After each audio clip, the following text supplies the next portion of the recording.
cómo escribir el lenguaje de señas.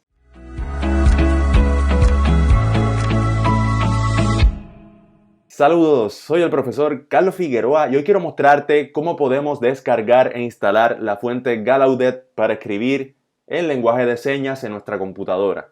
Primero, voy al sitio web dafont.com y me dirijo a la caja de búsqueda. Allí escribo el nombre de la fuente, en este caso sería Gallaudet, y presiono el botón de buscar. Ahora aparecen los resultados. En este caso vemos que solamente hay uno y nos dice el nombre de la fuente y el nombre del creador de esa fuente. En este caso la fuente es Gallaudet y el creador David Rakowski. También aparece una previsualización de la fuente y en el lado derecho el botón de descargar. Presiono el botón descargar y ahora baja el archivo a mi computadora. En la carpeta de descargas aparece gallaudet.zip, ese es el archivo comprimido, y para descomprimirlo hago clic 2 veces sobre él.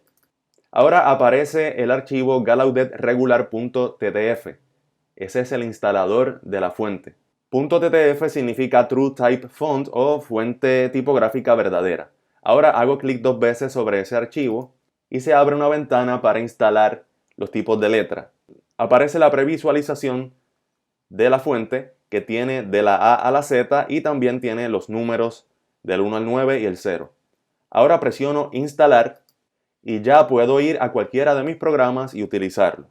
En mi procesador de palabras puedo buscar en los tipos de letra, escribo Gallaudet, ahora cambio el tamaño de la letra un poco más grande y tengo A, B, C, D, E, F, G. Y también los números 1, 2, 3, 4, 5. Y de esta manera podemos utilizar el lenguaje de señas en nuestra computadora.